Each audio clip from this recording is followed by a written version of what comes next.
What is diplomatic handling of the matter? আপনি সরাসরি ডাকেন, এটা বলেন। ও তো ডাকা উচিত ছিল আগেই। ইউনো কখন ডাকা উচিত ছিল? যখন এক্সটার্নাল অ্যাফেয়ার্স মিনিস্ট্রি ইন্ডিয়া দিল্লিতে বসে যখন ওই দাসের ব্যাপারে, কি নাম, চিন্ময়ের ব্যাপারে যখন তারা একটি বিবৃতি দিল, তখনই আমাদেরকে সাথে সাথে ডাকা উচিত ছিল ইন্ডিয়ান হাই কমিশনারকে, ডেকে বলা উচিত ছিল যে এটা আমাদের অভ্যন্তরীণ ব্যাপার, এইটার মধ্যে আপনারা হস্তক্ষেপ করবেন না। Thank you. আমি যে কথাটা বলতে চাই সেটা হলো যে আক্রমণ হয়েছে এইটা নিয়ে কোনো আমাদের দ্বিমত বা কারোর পৃথিবীতে দ্বিমত নাই। পুরা পৃথিবী দেখেছে যে কিভাবে আক্রমণটা হয়েছে, এবং এই আক্রমণটা সিরিয়াস কেন, এই কারণে যে আক্রমণ যখন আপনি হাই কমিশনে করেন বা কারোর দূতাবাসে করেন, তখন এইটা তার টেরিটরি, কিন্তু এইটা তার ভূখণ্ড, সেখানে আপনি আক্রমণ করেছেন। তার মানে আপনি বাংলাদেশের সভরেন্টির উপরে অ্যাটাক করেছেন। এটার অর্থ এইটাই দাঁড়ায়। এখন প্রশ্ন হচ্ছে যে ওয়েস্ট বেঙ্গলে যেভাবে এইগুলি নিয়ে চর্চা হচ্ছে, এবং গদি মিডিয়া বলে ওরা, এই যে গদি চ্যানেলস গুলি, মিডিয়া। ইন্ডিয়ান চ্যানেলস গুলি যেভাবে এইগুলি, জি গদি গদি এই যেগুলি তারা করছেন, এগুলি দেখেন ওরা নিজেদের দেশেও অনেক মিস ইনফরমেশন, ডিসইনফরমেশন ছড়ায়। আর ওদের একটা propaganda machinery, global propaganda machinery আছে। আপনি এটা ইউরোপ টোরোপ সব জায়গায় হাজার হাজার ওদের অনলাইন ফলস ফ্যাব্রিকেটেড নিউজ দেওয়ার জন্য প্রচুর ওদের প্রোপাগান্ডা অনলাইন প্ল্যাটফর্মস আছে। এটা ধরাও পড়েছিল, ইফ ইউ রিমেম্বার হাসিনা, প্রায় 1200-1300টা ধরা পড়েছিল, ওইগুলি আবার পরবর্তীতে বন্ধ করা হয়েছিল, এখন ওইগুলি আবার রিভাইভ করেছে।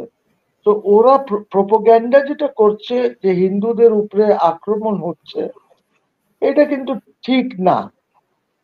হিন্দুদের উপরে কোনো আক্রমণ হচ্ছে না, কোনো আরো আক্রমণ অভিযোগ হয় হচ্ছে নাই। যে পতাকা মারানো হয়েছে কিছু কিছু জায়গায়, কিছু কিছু শিক্ষা প্রতিষ্ঠানে পতাকা মারানো নিয়েও তাদের একটা অভিযোগ আছে, এবং এরপরে ওরা হাই কমিশনে না, আক্রমণ করেছে। ওদের ওদের ওদের এই অভিযোগটা দেখেন, যদি কোনো জায়গায় হয় এইটা পলিটিক্যাল কারণে হয়, ধরেন কেউ আওয়ামী লীগ করতো, এখন তারকে যদি দুই একজন মায়ের ধর করে, তার মানে এই না যে হিন্দুদের কোনো আক্রমণ হচ্ছে।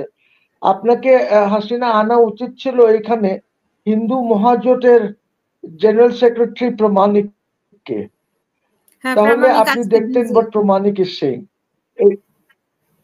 জি, প্রমাণিক, গোবিন্দ প্রমাণিক কি বলে, এইটা it is very important, because সে একটি বড় হিন্দু গ্রুপকে সে লিড করছে। সো ওকে জিজ্ঞেস করেন সে কি বলে। সে কি ওই যে আহ, বদমাইশ হলো, বদমাইশ হলো এই যে আপনার হিন্দু বুদ্ধ খ্রিস্টান গ্রুপ যেটা আছে, তারা এইসব মিস ইনফরমেশন ডিসইনফরমেশন ইন্ডিয়াকে দেয়। So you have to be very careful, এদের থেকে খুব বেঁচে থাকতে হবে, নাম্বার ওয়ান। নাম্বার টু যেটা হচ্ছে যে আমরা সব সময় দেরি করি। কালকে একটা ভালো কাজ হয়েছে যে ফরেন মিনিস্ট্রিতে ডাকা হয়েছে, ডাকা হয়ে একটি প্রোটেস্ট নোট দেওয়া হয়েছে।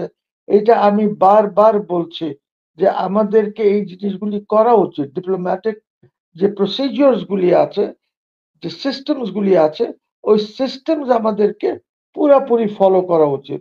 বাট আমাদের সমস্যা একটা হচ্ছে দ্যাট আমার ফরেন অ্যাডভাইজার যিনি আছেন, উনি খুব উইক মানুষ, ইজ ভেরি টিমেড। এখন উনাকে বললে উনি বললে না না আমি এটা diplomatically hand. What is diplomatic handling of the matter? আপনি সরাসরি ডাকেন, ডাকে বলেন। ও তো ডাকা উচিত ছিল আগেই। ইউরোপ কখন ডাকা উচিত ছিল? যখন এক্সটার্নাল অ্যাফেয়ার্স মিনিস্ট্রি ইন্ডিয়া দিল্লিতে বসে যখন ওই দাসের ব্যাপারে, কি নাম, চিন্ময়ের ব্যাপারে যখন তারা একটি বিবৃতি দিল, তখনই আমাদেরকে সাথে সাথে ডাকা উচিত ছিল ইন্ডিয়ান হাই কমিশনারকে, ডেকে বলা উচিত ছিল যে এটা আমাদের অভ্যন্তরীণ ব্যাপার, এইটার মধ্যে আপনারা হস্তক্ষেপ করবেন না। হি ইজ মাই সিটিজেন, আমার সিটিজেন, সে এখানে অন্যায় করছে, সে ক্রিমিনাল অ্যাক্টিভিটিস করছে, আমি তো তাকে প্রত্যেকটা সিটিজেনকে যেভাবে আমি ডিল করি আমি সেভাবেই ডিল করব। ক্রিমিনাল অ্যাক্টিভিটিস করলে সে বাদ যাবে না, তো সে স্কন করুক আর যাই করুক। তো এই জিনিসটা দেখেন, তখন না করার জন্য যদি তখনই ডেকে ওকে ইয়ে করে দিত, এখন তো শাসিয়ে দিত মানে একটু, পররাষ্ট্র তাহলে সচিবও কিন্তু আসছেন, পররাষ্ট্র সচিবও আসছেন, তো সেটা দিয়ে আসলে পরিস্থিতি কোনো, উনি কিসের জন্য আসছেন, মানে পরিস্থিতি কোনো পরিবর্তন হবে কিনা ওনার আসার মধ্যে দিয়ে? পররাষ্ট্র সচিব না হাই কমিশনার এসেছিলেন, পররাষ্ট্র সচিব ওনাকে পররাষ্ট্র তলব সচিব এই করেছেন। মাসে আসবেন, ভারতের পররাষ্ট্র সচিব এই মাসে বিক্রম না মিশ্রি উনি আসুক, সে আসুক, সে আসুক, সেটা যখন আসবে তখন দেখা যাবে যে কি কথা বলে তারা। কিন্তু প্রশ্ন যেটা হচ্ছে যে এই জিনিসটা তখনই যদি করে দিত, তখন কিন্তু আমাদের এটার উপরে আর অ্যাটাক হয় না। এই অ্যাটাক গুলি করানো হয়, কেউ নিজে গিয়ে তো অ্যাটাক করছে না, একটা সৃষ্টি করা হয়, পরিবেশ সৃষ্টি করা হয়, কেউ নেতৃত্ব দেয়, নেতৃত্ব দিয়ে এই কাজটি করা হয়। সো আমার আমার কথা হচ্ছে দেখেন, ইন্ডিয়া আমাদের পাশে আছে, ইন্ডিয়া আমাদের পাশে থাকবে। পাশে বলতে আমাদের নেবার, আমাদের নেবার, আপনি আপনার নেবারকে তো আর সরাইতে পারবেন না সেখান থেকে। So India will always remain there, এবং ইন্ডিয়ান পলিসি অনুযায়ী তারা এখানে যা দুষ্টামি করার তারা করবে, বিকজ ওদের স্টেটেড পলিসি হলো যে আমরা ভারত এক এক এক আর যেগুলি চলে গেছে ওদেরকে আবার আমরা একত্র করব, this is their stated policy. তো আমরা দেখেন, মুসলিম লীগ 1906 এ যখন মুসলিম লীগ হয়, 1906, তখন কিন্তু মুসলিম লীগ হওয়ার পরে কিন্তু ইস্ট পাকিস্তান হয়, বা ওয়েস্ট পাকিস্তানও মুসলিম লীগের জন্যই হয়েছে।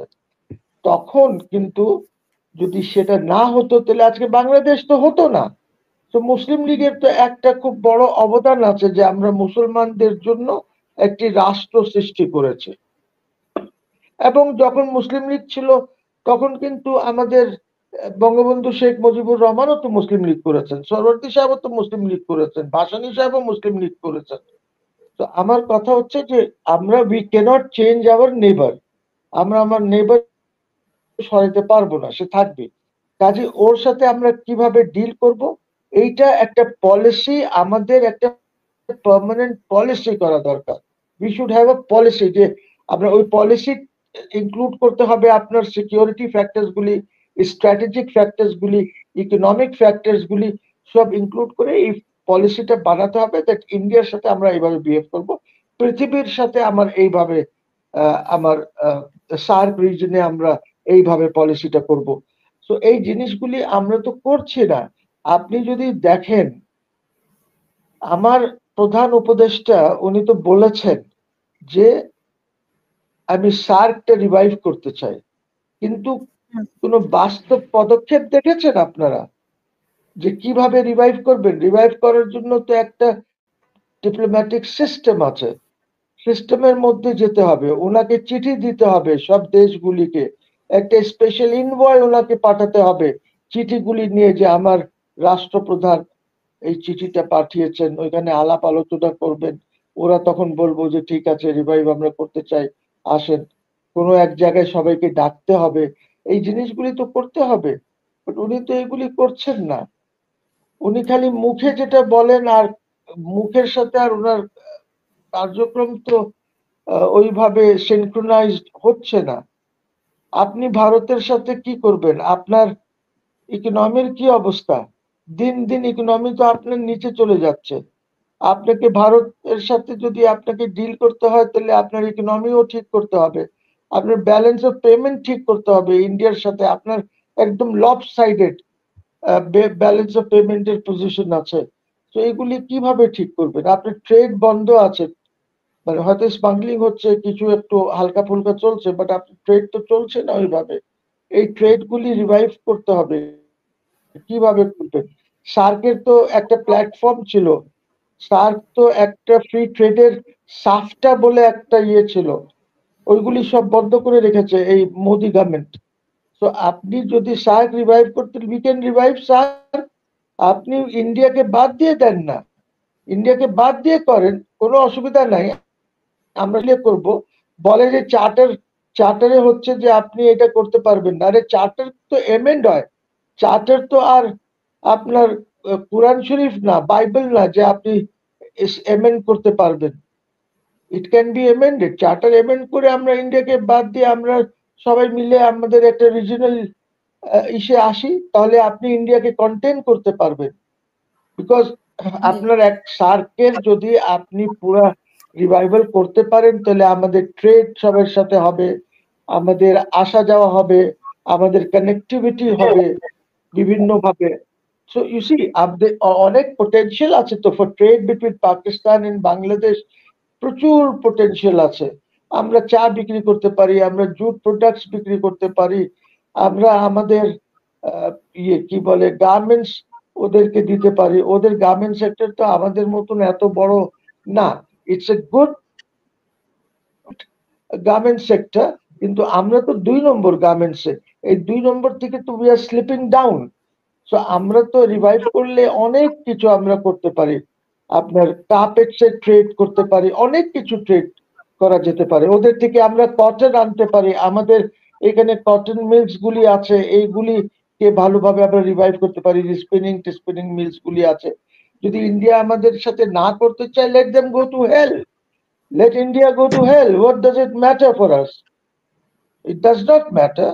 আমার যদি কোঅপারেট না করে, তাহলে কেমনে? আপনি আজকে সাফটা দেখেন, সাফটার কি অবস্থা, সার্ক চেম্বারের কি অবস্থা, সার্ক লয়ের কি অবস্থা। This are all apex bodies. This apex bodies have been licensed by the heads of governments and heads of state.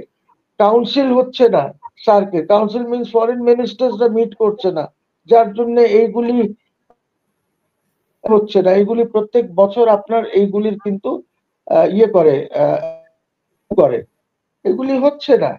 তো আমরা এই নেইবারটাকে যদি চেক দেই, তাহলে আমরা রিজিনালি ঐক্যবদ্ধ যদি হই, which is very easy because the Nepalese don't like the Indians. ওইখানে ওদের প্রচুর হস্তক্ষেপ আছে, এবং ওদের হস্তক্ষেপ আছে, ওদের আপনার ইয়ে কি বলে গভর্নমেন্ট চেঞ্জ করে। নেপালে তারা রেগুলারলি কাজটি করছে, অন্য দেশগুলিতে পারে না। বাংলাদেশ এখন যেহেতু সরে গেছে ইন্ডিয়ার থেকে, বিকজ ইন্ডিয়া কি করেছে? ইন্ডিয়া নেভার বিফ্রেন্ডেড আস। আমাদের বন্ধু হয় নাই কোনোদিন ইন্ডিয়া এক পরিবারের বন্ধু ছিল, আমাদের বন্ধু হয় নাই। তো যদি ইন্ডিয়া আমাদের বন্ধু হতো, তাহলে এইসব প্রবলেম হতো না। বন্ধুত্বই চাচ্ছে অনেকেই, যে এখনো তো বন্ধুত্ব, শত্রুতা না, বন্ধুত্ব আমিও চাই, কিন্তু আমরা বন্ধুত্ব কিন্তু সভরেন হিসাবে চাচ্ছি। আমাদের ইন্ডিপেন্ডেন্সটাকে রক্ষা করে বন্ধুত্ব চাচ্ছি, আমরা ওদের দাসত্ব চাচ্ছি না। ইউসি দেখেন কত খারাপ, কত খারাপ হাসিনা। আল টেল ইউ, ওরা মাঝখানে এখান থেকে ইয়ে দিত, ওই যে মেডিকেল ভিসাস গুলি দেওয়া শুরু করেছিল, ঠিক আছে, বন্ধ করে দিয়েছে, একদম জিরো করে দিয়েছে। আর যাদেরকে ডরায়, ভীতু ইটস এ ভীতু স্টেট। এরা তো বেসিক্যালি আপনার ওই ব্যবসা ট্যাবসা করে, কিন্তু এদিকে একদম ভীতু। দেখেন পাকিস্তানের সাথে তারা কি করেছে, এত যুদ্ধ পাকিস্তানের সাথে, কিন্তু পাকিস্তানকে তারা বলেছে যে 65 ইয়ার্স যাদের বয়স, ওদেরকে তারা ভিসা অন অ্যারাইভাল দেবে যদি ওয়াগা বর্ডার থেকে এন্টার করে। 65। আর কত দিনের জন্য দিবে? 45 দিনের জন্য দেবে। কয়বার দিবে? বছরে দেবে। ডরায় তো, ডরায়। অনেক ধন্যবাদ মহসিন রশিদ, আপনার হ্যাং হয়ে স্ট্রং করে দেই মিলিটারি আমরা। আপনি দেখেন কি পরিস্থিতি দাঁড়ায়। থ্যাংক ইউ, অসংখ্য ধন্যবাদ মহসিন রশিদ। আমাদের